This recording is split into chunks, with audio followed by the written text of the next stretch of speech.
Podem sentar, irmãos.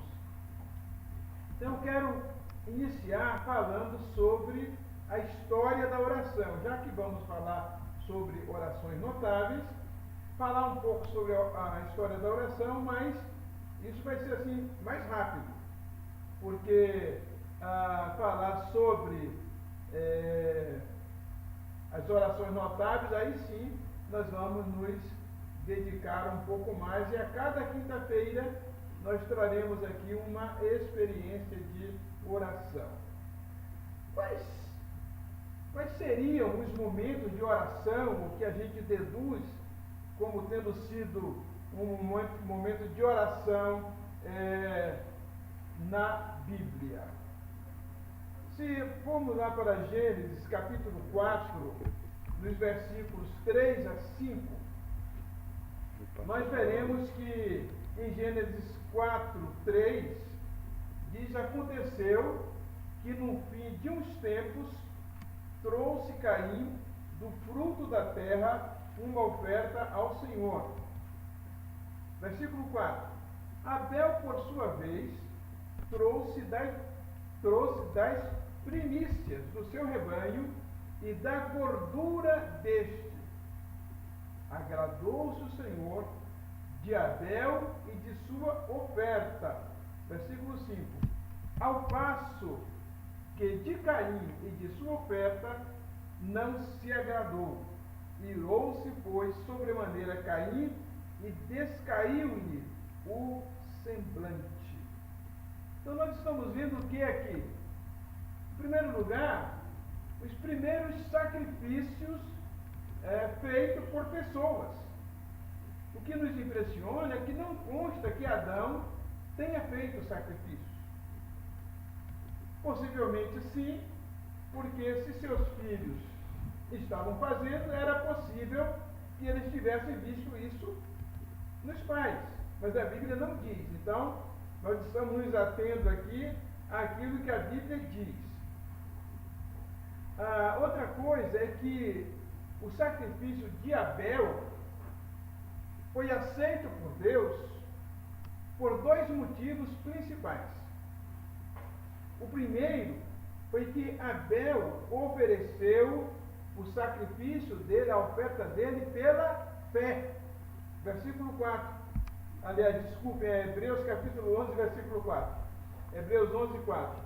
Pela fé, Abel ofereceu a Deus mais excelente sacrifício do que Caim, pelo qual obteve testemunho de ser justo, tendo a aprovação de Deus quanto às suas ofertas. Por meio dela, depois, também mesmo depois de morto, ainda fala. Vejam só, lá no Velho Testamento não consta que Abel ofereceu a oferta dele pela fé. Por isso que nós precisamos ler a Bíblia toda, conhecer a palavra de Deus toda, porque aqui no Novo Testamento nós vamos ver os motivos porque Deus aceitou a oferta de Abel. Então nós estamos vendo que em primeiro lugar foi pela fé. E se vocês prestarem atenção em 1 João capítulo 3, versículo 12, diz que Caim era do maligno. Olha só, alguma coisa havia acontecido na vida de Caim que ele se tornou uma propriedade do maligno. E claro que a oferta de uma pessoa que já está contaminada, influenciada pelo maligno, já comprometida com o maligno, porque a Bíblia diz que ele era do maligno. Então, Deus não poderia aceitar esta oferta. Se você voltar lá no capítulo 4, versículo 5 de Gênesis, veja só, desde o versículo 4, vai dizer o quê? Que Deus olhou, Deus se agradou, primeiro de quê? De Abel. Deus olha primeiro para o nosso coração. coração. Deus se agrada primeiro de Abel e da sua oferta. E depois vai dizer que Deus não se agradou de Caim, no versículo 5. Quer dizer, da pessoa. Quando a gente vai cultuar a Deus, ou vai oferecer algo a Deus, Deus não está olhando para o que a gente está oferecendo. Primeiro Ele olha para o nosso coração, e a Bíblia diz isso, que Deus olha para o coração. Ok? Então nós já temos essas lições aí, nessa oferta. E o que a gente deduz desta oferta? Olha, não é possível que eles tenham chegado lá e tenham simplesmente oferecido uma oferta, no caso ali, se foi das primícias da ovelha, no caso de Abel, que ele simplesmente tenha degolado a ovelha, tocado fogo nela e não tenha dito nada. Certamente ele disse alguma coisa. Ele fez algum gesto, alguma atitude, ele disse alguma palavra. Até mesmo porque ele estava fazendo aquilo pela fé. Ele não iria entrar em silêncio e sair em silêncio naquele momento. Certamente Caim disse alguma coisa também, mas Deus olhou para o coração de cada um e não exclusivamente para a oferta. Segunda lição que nós tiramos em cultos ou momentos de oração, antes da oração notável que nós vamos nos basear em Gênesis 18, é que em Gênesis capítulo 4, versículo 26, diz que a Sete nasceu-lhe também um filho, ao qual pôs o nome de Enos.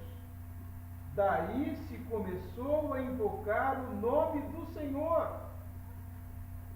Vejam só, desde a criação de Adão e Eva, é o primeiro momento que diz que alguém invocou. Estão vendo que diz que começou a invocar o nome do Senhor? Porque se começou a invocar, é porque não invocava antes. E vocês vão ver que Adão vai ter 7, ou vai gerar 7, quando ele está já com mais de 130 anos. Vamos ver daqui a pouquinho. Então, na história de Adão e Eva, é o primeiro momento que diz que alguém invocou o Senhor, invocou o nome do Senhor. E aí depois nós vamos ter, por 130 anos, Adão tinha 130 anos. Depois nós vamos ter Gênesis capítulo 5, versículo 3, que vai justamente fornecer esse dado aí, não é? Que Adão viveu 130 anos e gerou um filho à sua semelhança, conforme a sua imagem, ele chamou Sete. Aí, nós vamos ter o quê? Em Gênesis capítulo 5, versículo 6, Sete viveu 105 anos e gerou a Enos, que foi aquele que nós já vimos há pouco instante, que é essa diferença de tempo aí de 7 até Enos, de Adão até 7. Vamos ver um próximo momento agora, é que Enoque, os homens que andaram com Deus. Então nós tivemos a oferta de Caim e Abel, tivemos que quando Enos nasceu, se começou a invocar o nome do Senhor, e vamos ter agora Enoque, que é em Gênesis capítulo 5, versículo 24, que diz que andou Enoque com Deus, e já não era porque Deus o tomou para si. Olha só, é impossível duas pessoas andarem caladas, juntas e caladas. Se Enoque andava com Deus, Enoque tinha uma vida de oração. Certamente ele não andava calado. Só que a Bíblia não diz o que eles falavam. E não diz como era a forma de culto de Enoque. Mas lá em Judas, vai dizer que Enoque profetizou, que Enoque pregou.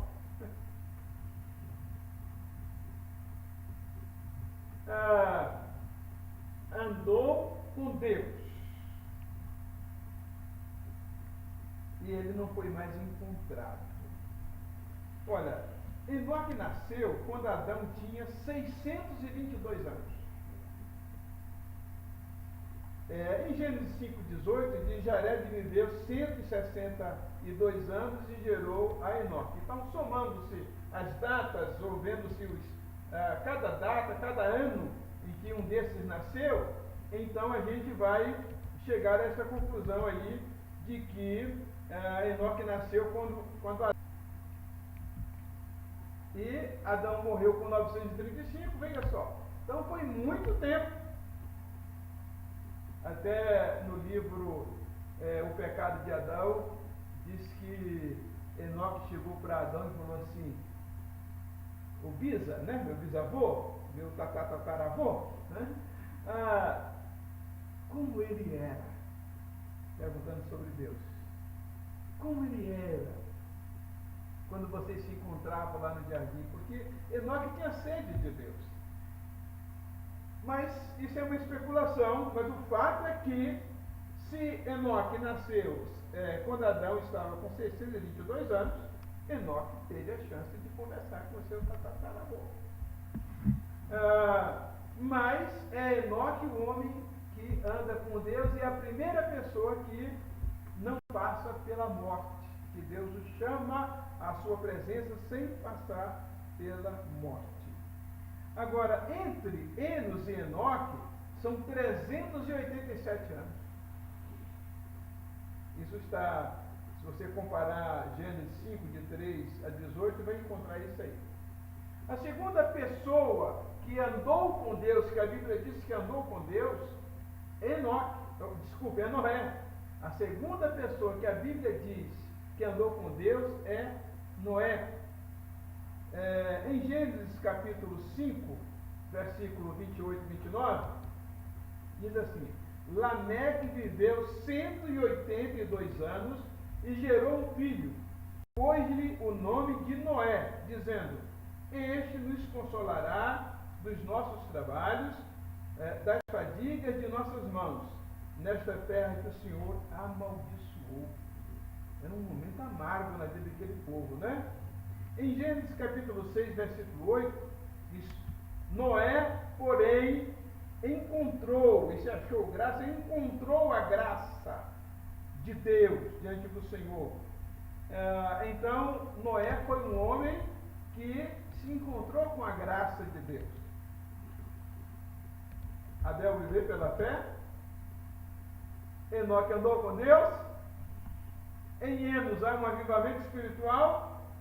E aqui em Noé nós temos a primeira referência à graça de Deus, que Noé, ele foi achado pela graça de Deus, ele se encontrou com a graça de Deus.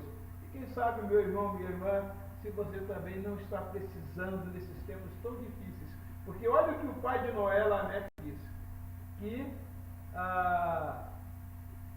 Noé nasceu para consolá-los naqueles tempos de aflição, que Deus tinha amaldiçoado a terra.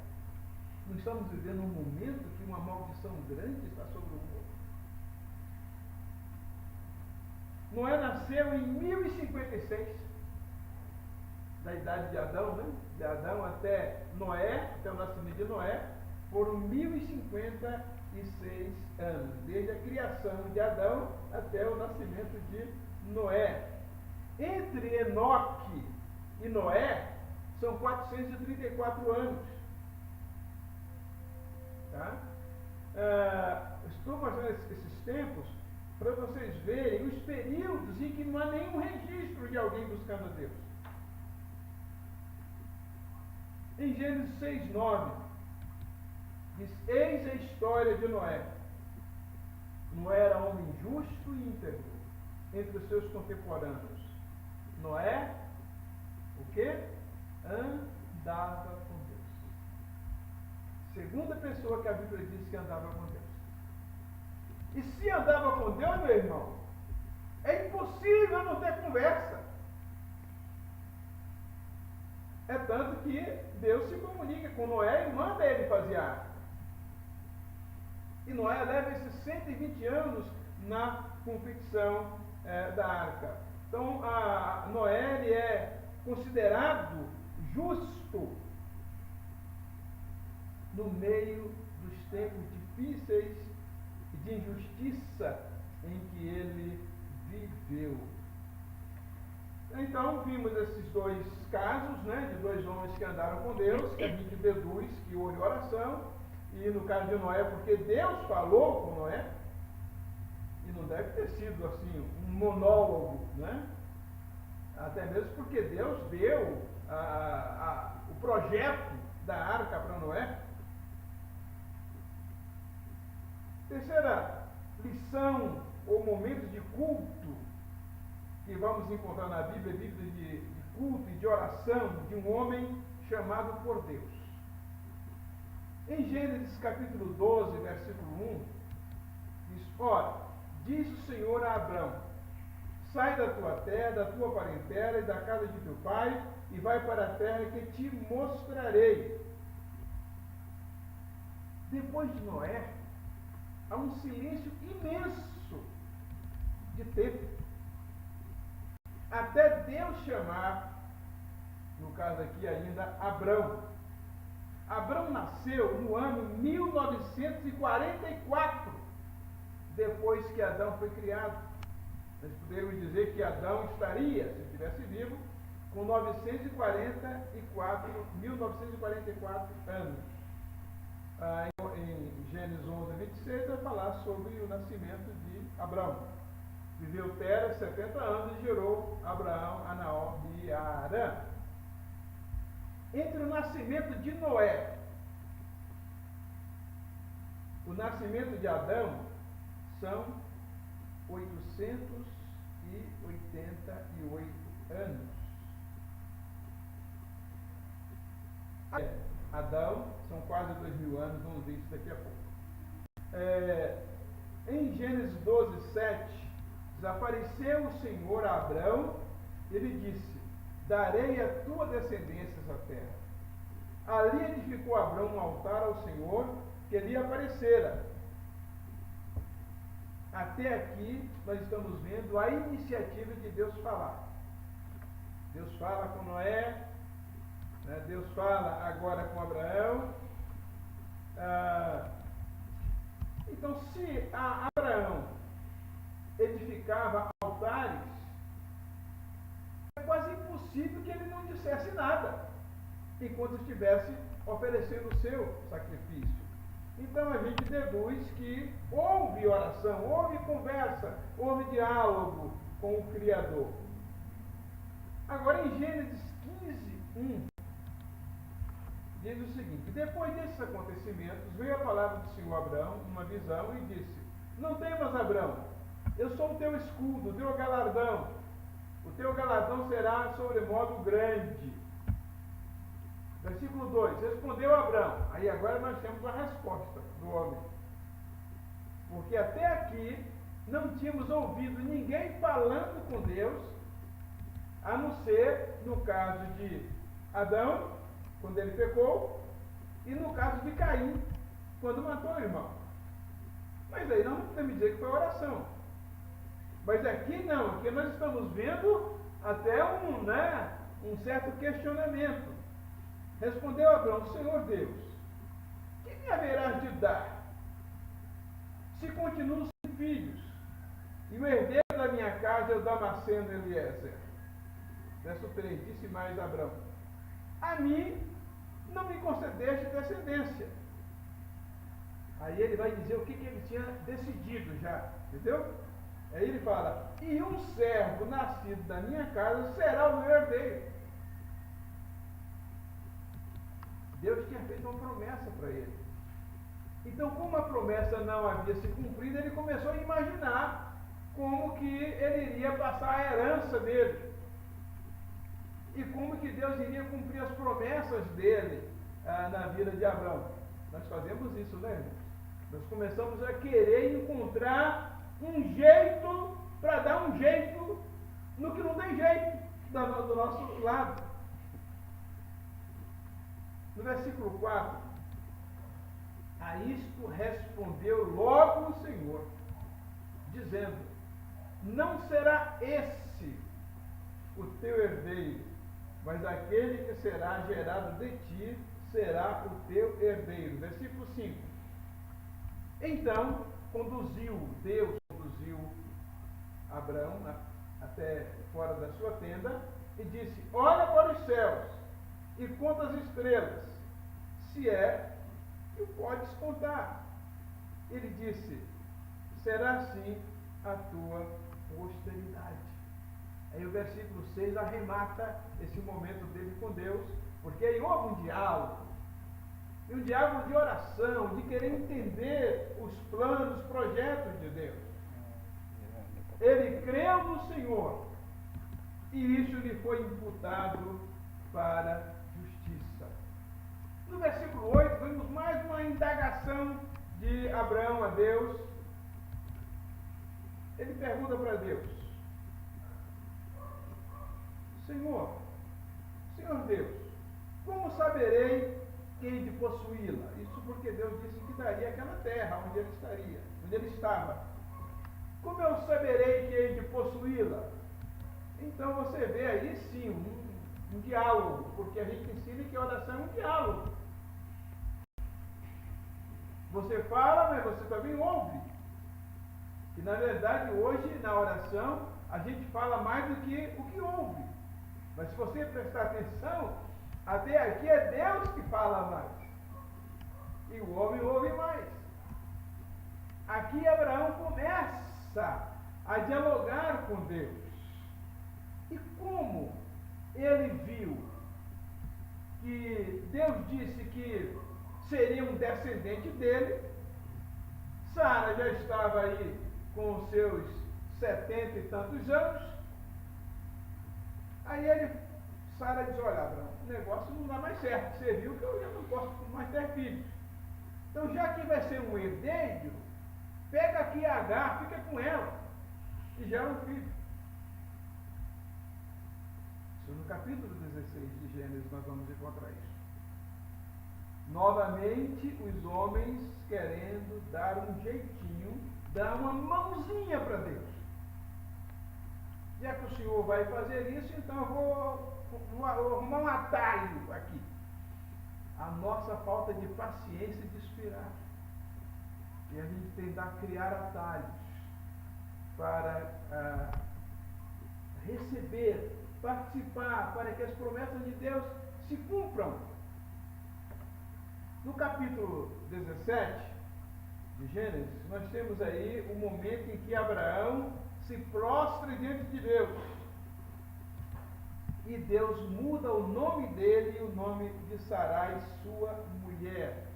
Sempre que alguém teve uma experiência muito profunda com Deus, houve mudanças na vida dessa pessoa. Ou mudança de nome, ou mudança no físico, ou mudança de propósito. Sempre houve mudanças. Em Gênesis capítulo 17, versículo 5, Abrão já não será o teu nome, sim Abraão, porque por pai de numerosas nações te constituí. Acho legal esse tempo do verbo. Não está colocando no futuro, está colocando como algo que já aconteceu. E no capítulo 17 de Gênesis, no versículo 15, nós vamos ver a mudança do nome de Sara. No versículo 17, 18, disse Abraão a Deus. Agora o versículo 18. Há uma oração de Abraão pedindo por Ismael, porque ele fica preocupado. Como se diz popularmente, ele deu uma mancada, traz um filho ao mundo, e aí agora ele fica com medo de que Deus tire a vida de Ismael. E ele pede, ele faz uma oração a Deus.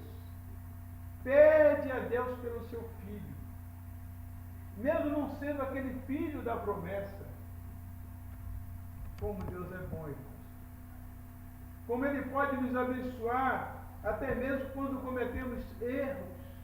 Ele pode dar um redirecionamento na nossa vida. E aí ele diz para Deus: tomara que Ismael viva diante de ti.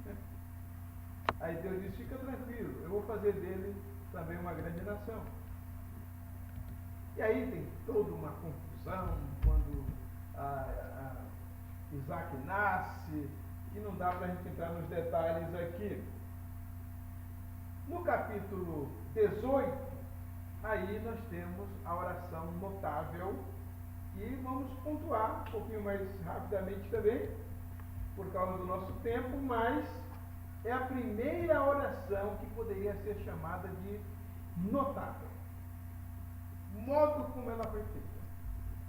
Porque Deus avisa que vai destruir Sodoma e Gomorra. Capítulo 18, versículo 20. Disse mais o Senhor: com efeito, o clamor de Sodoma e Gomorra tem se multiplicado, e o seu pecado se tem agravado muito. Verso 21. Descerei e verei se de fato o que tem praticado corresponde a esse clamor que é vindo até mim. E se assim não é, sabê-lo-ei. Verso 22. Então partiram dali aqueles homens e foram para Sodoma. Porém Abraão permaneceu ainda na presença do Senhor. O que me impressiona, eu já pontuei isso aqui para os irmãos, é que eram 3 homens. Dois deles vão para Sodoma e Gomorra. E o terceiro fica. E o terceiro é Jeová, que estava ali. E os irmãos já sabem a quem eu interpreto, com quem eu interpreto que esse texto pode ser entendido. Até mesmo porque Jesus disse que Abraão viu o dia dele e se alegrou. Os judeus falaram: tu não tem nem 50 anos e viste Abraão? Aí Jesus disse: antes que Abraão existisse, eu sou. Aí ele não aguentava. Eles quiseram apedrejar Jesus. Então quem estava ali, na verdade, era Jesus pré-encarnado. Por isso que ele é chamado de Jeová no Antigo Testamento, nas aparições de Jeová. Versículo 23. E aproximando-se a ele, disse: se Abraão, começa a oração. Vocês veem que até aqui é Deus falando. Porque Deus promete que ele vai ter um filho, promete que Sara vai ter um filho, etc. E tal, aí no capítulo 18. E aí, Deus diz que vai ver o que está acontecendo em Sodoma e Gomorra. Abraão entendeu logo. Viu que as cidades iriam ser destruídas. E no versículo 23, Abraão começa a sua oração notável. E aproximando-se a ele, disse. Eu fico pensando, né? Ele chega bem mais perto. Bem mais perto. Meu irmão, você precisa chegar mais perto de Deus. E aí, ele pergunta: destruirás o justo com o ímpio? Olha, Abraão aqui começa a questionar Deus e até, vamos dizer assim, não é censurar, mas nós diríamos que aconselhar, chamar Deus a uma reflexão, como se Deus precisasse disso. Mas esse é o nosso lado humano. E muitas vezes, Deus, como é que o Senhor faz uma coisa dessas? Esse é o nosso lado humano. E ele pergunta se Deus iria destruir o justo com o ímpio. No versículo 24, ele continua falando: se houver porventura 50 justos na cidade, destruirás ainda assim e não pouparás o lugar por amor dos 50 justos que nela se encontram. Abraão apela para o quê? o amor de Deus. Presta atenção.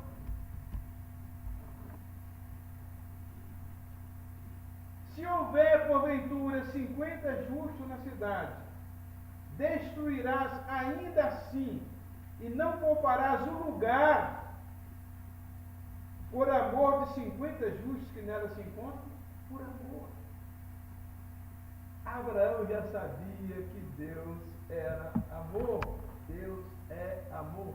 Deus sempre será amor. E ele apela para o amor de Deus. No versículo 25, aí ele dá um conselho para Deus, né? Não faça isso. Longe de ti fazeres tal coisa. Matares o justo com o ímpio, como se o justo fosse igual ao ímpio. Longe de ti. Não fará justiça o juiz de toda a terra? No versículo 26, então disse o Senhor: se eu achar em Sodoma 50 justos dentro da cidade, pouparei a cidade toda por amor dele. Por amor! Por amor de uma cidade ímpia. Pelo amor, por amor que Deus tem essa cidade. Deus tem aqueles que são justos naquela cidade. Deus é capaz de poupar uma cidade inteira, apesar da impiedade dela. Que coisa!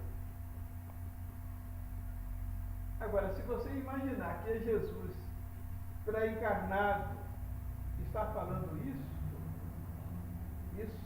se reveste de um significado ainda maior.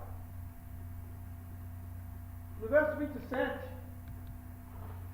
disse mais Abraão: eis que me atrevo a falar ao Senhor, eu que sou pó e cinza. Ele se coloca no seu lugar, se humilha diante de Deus, mas ele disse: agora eu me animei para falar, agora eu vou falar. Ele continua a oração dele. Verso 28. Na hipótese de faltarem 5, ele tinha pedido 50, né? 10% a menos, Senhor. 10%. Faltarem 5 justos. Destruirás por isso toda a cidade? Ele respondeu: não destruirei, não a destruirei, se eu achar ali 45. Deus, negócio da matemática aí. Verso 29. Disse-lhe ainda Abraão: e se porventura houver ali 40? Respondeu: não farei por amor dos 40. Por amor. Verso 30. Insistiu: não se ire, Senhor. Falarei ainda. Ele não falou falarei só mais uma vez. Falarei ainda. Se houver porventura ali 30. Respondeu o Senhor: não farei se encontrar ali 30. Vocês estão vendo que Deus poderia dizer: ô Abraão, eu já sei que você vai pedir 10, rapaz. Vamos abreviar essa oração aí? Não. Deus tem paciência com a gente. Deus caminha conosco. Deus já sabia qual seria o último pedido de Abraão. Hoje ele vai caminhando. Sabe por quê? Deus nos quer dar a oportunidade da gente orar.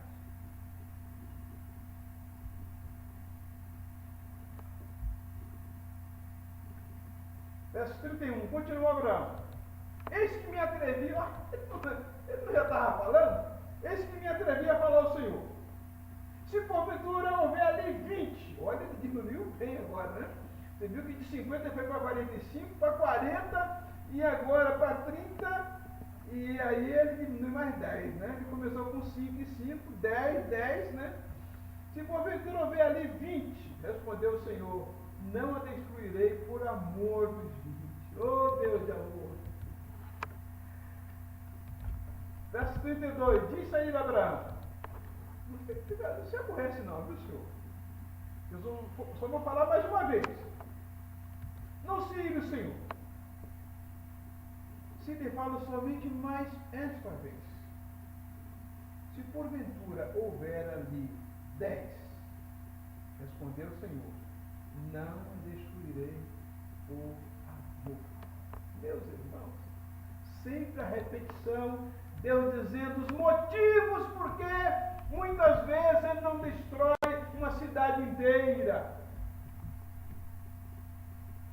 Por amor dos 10 justos que lá estão. Por que não destrói a cidade inteira? E o que mais nos entristece é saber que não havia 10 justos em Sodoma. Na verdade, só havia 3. Porque até a mulher de Ló, né, foi olhar para trás, perdeu a oportunidade. Sai somente Ló e suas 2 filhas. A Bíblia vai dizer, chama Ló de o justo Ló, que se angustiava por causa do pecado de Sodoma. Então só havia 3. Versículo 33. Tendo cessado de falar a Abraão, quer dizer, Deus de falar a Abraão, retirou-se o Senhor. E Abraão voltou para o seu lugar. E aí, acabou, né, a história de negociação de Abraão, porque foi uma verdadeira negociação, começar com 50 e terminar com 10, né?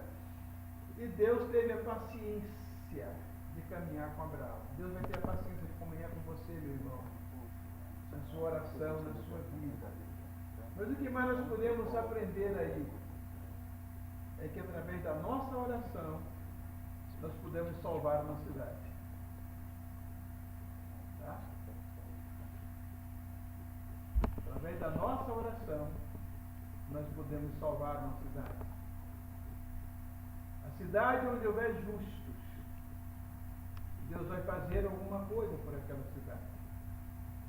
Então nós podemos, irmãos, juntamente com todos os servos de Deus onde nós moramos, você, meu irmão, minha irmã, que nos assiste agora, você pode ser o justo, a justa desta cidade onde você está. Todos que aqui estamos nessa noite, podemos ser os justos dessa cidade. De propiciarmos à nossa cidade a sua salvação, a sua transformação, o livramento de Deus nos tempos que nós vivemos, se nós formos pessoas de oração. E é por isso que nós gostaríamos de orar agora. Eu quero convidar os irmãos